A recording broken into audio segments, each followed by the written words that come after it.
Good morning, students. This is our last method of calculating the national income. So the last method is expenditure method. जैसे कि value added और income method के different names थे, उसी तरीके से expenditure के भी डिफरेंट नेम हैं, जिनमें से पहला नाम है consumption and investment method and the another name is income disposal method. ठीक है, तो ये इसके डिफरेंट नेम्स हैं. ओके, नेक्स्ट है जैसे कि वैल्यू एडेड में हम लोग जीडीपीएमपी को टारगेट किया करते थे, इनकम मेथड में एनडीपीएफसी को टारगेट किया करते थे. सेम उसी तरीके से एक्सपेंडिचर मेथड में हम लोग सबसे पहले जो फाइंड आउट करते हैं वो हम लोग फाइंड आउट करते हैं जीडीपीएमपी और एनडीपीएमपी.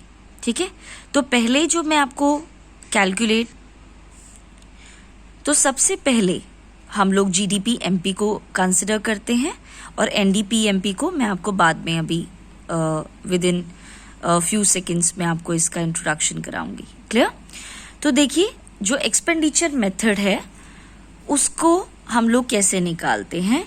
तो जीडीपीएमपी को कैलकुलेट कैसे करते हैं, that is formula will be C plus G plus I plus X minus M. C refers to private final consumption expenditure, यानी कि जो प्राइवेट फाइनल कंजम्पशन एक्सपेंडिचर है that is denoted by C. Government final consumption expenditure will be denoted by G. I will be denoted by investment expenditure. I will be denoted by investment expenditure, and it is also known as gross domestic capital formation, that is GDCF.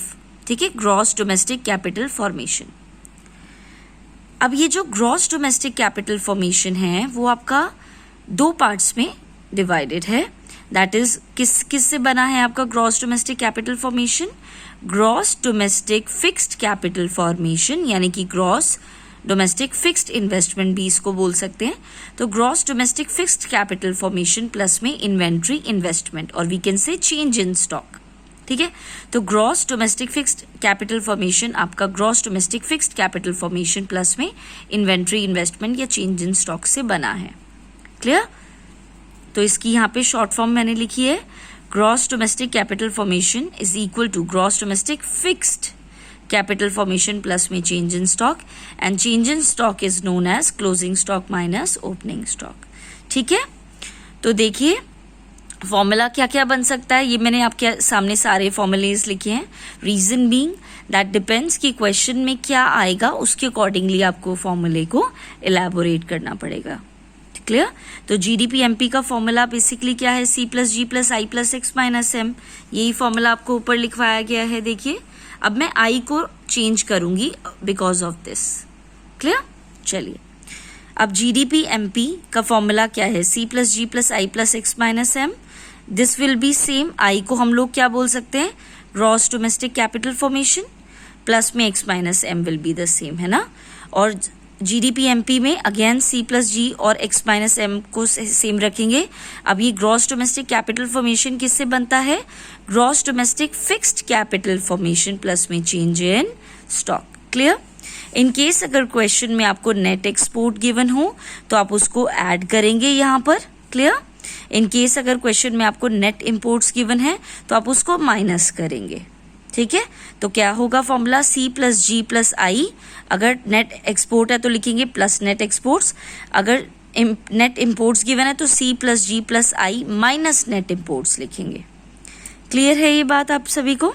Okay, then अब यहाँ पे देखिए, यहाँ पे मैंने gross use किया तभी तो यहाँ पे हमने जी यूज किया, जीडीपीएमपी ग्रॉस डोमेस्टिक प्रोडक्ट, क्योंकि यहाँ पे मैं आई में ग्रॉस इन्वेस्टमेंट ले रही थी या ग्रॉस डोमेस्टिक कैपिटल फॉर्मेशन या gross domestic fixed capital formation ले रही थी. हर एक चीज ग्रॉस के लेवल पर है, इसी वजह से मैं यहाँ पे भी जीडीपीएमपी लिया, यानी कि ग्रॉस लिया. Is that clear to you? लेकिन इन केस अगर क्वेश्चन में आपका नेट गिवन है, आई am repeating again, in case question में आपका net domestic capital formation given है तो या फिर net domestic fixed capital formation given है तो आप यहाँ पे एन लेंगे. ठीक है, क्लियर है बात। इन केस यहाँ पे नेट है तो यहाँ पे भी आप नेट लेंगे। इन केस अगर यहाँ पर आपका ग्रॉस है तो आप यहाँ पे भी ग्रॉस लेंगे। आपको आई होप क्लियर हो गया होगा। ग्रॉस है तो ग्रॉस लेंगे और अगर नेट है तो नेट लेंगे। क्लियर? तो formula will B C plus G plus net domestic capital formation plus X minus M, और यहाँ पे NDPMP आ जाएगा। ठीक है, क्योंकि मैंने आपको बताया था मेन टारगेट क्या होता है, या तो GDPMP, तो GDPMP यहाँ पे मैंने एक्सप्लेन किया। अगर NDP लेंगे तो यहाँ पे एक्सप्लेन किया गया है, that is C plus G plus X, ये तो सेम रहेगा।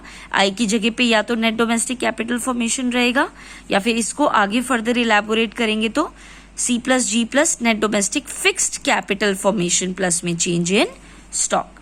Is that clear to you all? Okay. Then क्योंकि आपका domestic capital formation fixed capital formation plus change in stock से बना है। चलिए, ग्रॉस डोमेस्टिक फिक्स्ड इन्वेस्टमेंट को ही gross domestic fixed capital formation बोलते हैं। I am repeating again, gross domestic fixed investment को ही gross domestic fixed capital formation बोला करते हैं। ठीक है, let us take an illustration. Question में आपको जीडीपी एमपी कैलकुलेट करना है, राइट? तो ग्रॉस इन्वेस्टमेंट गिवन है यानी कि 90। ग्रॉस इन्वेस्टमेंट को ही ग्रॉस डोमेस्टिक कैपिटल फॉर्मेशन बोलते हैं, है ना, ग्रॉस इन्वेस्टमेंट को। देन नेट एक्सपोर्ट गिवन है 90, depreciation NFIA, private final consumption expenditure, government purchase of goods and services. देखिए जीडीपीएमपी का फॉर्मूला ऊपर ही लिखवाया बच्चे आपको, that is C plus G plus C यानी कि private consumption expenditure, G plus में government final consumption expenditure 100, plus में ग्रॉस है तो यहाँ पे भी G यूज होगा। ठीक है, तो ग्रॉस इन्वेस्टमेंट का मतलब क्या है, ग्रॉस कैपिटल फॉर्मेशन, है ना। तो ग्रॉस इन्वेस्टमेंट आपको 90 गिवन है तो यहाँ पे 90 लिखेंगे। मैंने कहा था नेट एक्सपोर्ट आएगा तो आप प्लस करेंगे, अदरवाइज नेट इम्पोर्ट होता तो माइनस करते, तो नेट इम्पोर्ट्स आपको यहाँ पे गिवन है 10। क्लियर? तो C plus G plus I plus net imports जब हम कैलकुलेट करेंगे तो GDPMP आ जाएगा 550। Is that clear to you all? So this is the numerical of the method, expenditure method. Now let's have a look towards precautions regarding the investment expenditure method.